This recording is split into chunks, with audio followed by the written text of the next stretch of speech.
Greetings, friends.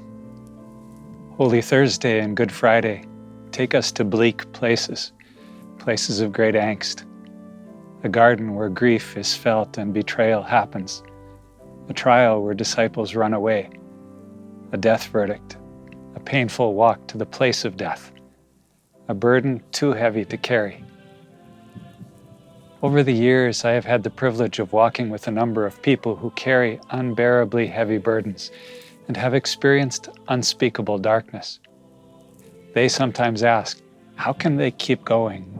Where are they to find hope? Where is God in the midst of their trials? How can they continue to believe? There are times when words don't help much or at all. Superficial responses only add to the pain.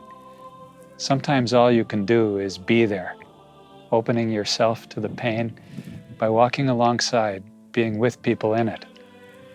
You hold the hope by being there and by not giving up, not abandoning people. You accompany by being there with them in the desolate places, knowing that they are also sacred places. People who are deeply wounded will tell you that kindness helps. It helps to heal. In the Holy Thursday and Good Friday liturgies, we learn that this is God's way.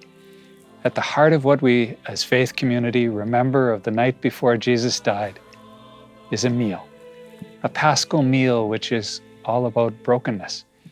Bread is broken, anticipating Jesus' body that will be broken. Jesus surrenders his life to be broken because we are, in fact, wounded, broken. God's response to the great wounds of humanity is to be there with us in the pain. A friend who carries very heavy burdens said to me recently, it matters to her that on the cross Jesus prays, my God, why have you abandoned me? She asked, don't interpret that away as Jesus just praying from Psalm 22. He knew abandonment. He knew that depth of darkness that hope struggles to find. It matters that the resurrection happens in the heart of darkness. A divine response that doesn't know the depths of human pain can't reach the depths of human pain. And as we live these days of Holy Thursday and Good Friday, I invite you to resist jumping ahead to the resurrection. Theologian Paul Tillich notes that we lose something key when we become insensitive to the infinite tension which is implied in the words of the Apostles' Creed. Suffered, was crucified, died and buried, rose again from the dead. We already know when we hear the first words what the ending will be, rose again. And for many people it is no more than the inevitable happy ending. We lose the understanding that God in Jesus knew pain, abandonment and death, and was buried in the earth. Let the Holy Thursday and Good Friday liturgies teach us something about accompanying others in pain and not running away. Let them teach us about actions that can bring healing when words can't. I love words, but words have their limits and their place. For some of us, there's a constant temptation to come up with an answer, a reason, an explanation that somehow is going to make it better. I don't know if anyone beneath the cross of Christ called out to him that it was going to be okay. Walking with others is more important than our explanation of why it's okay. I don't think it helps to give the crucified Christ or our crucified brothers and sisters all the reasons there are to continue to hope. Hope needs to be incarnated in presence. Jesus' mother Mary and disciple John were there. Others brought spices and prepared a tomb, did what they could, being there.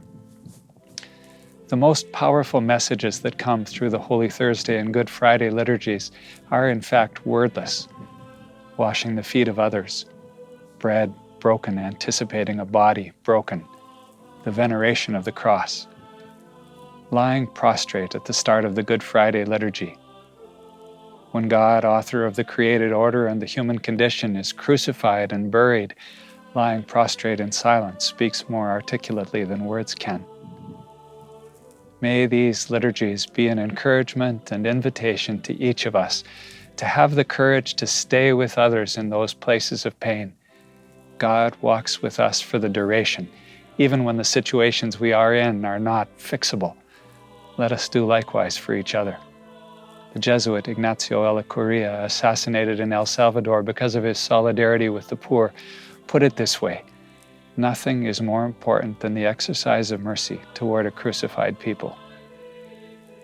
Lord, our prayer today is a mostly silent prayer before your cross. May we see you in our crucified brothers and sisters. May we show you mercy there. In our own hours of darkness, may others be signs of your presence to us when we can no longer carry the weight or the hope ourselves. May our hearts and minds be ever more open to and bearers of your great mercy. Through Christ, our crucified and risen Lord. Amen.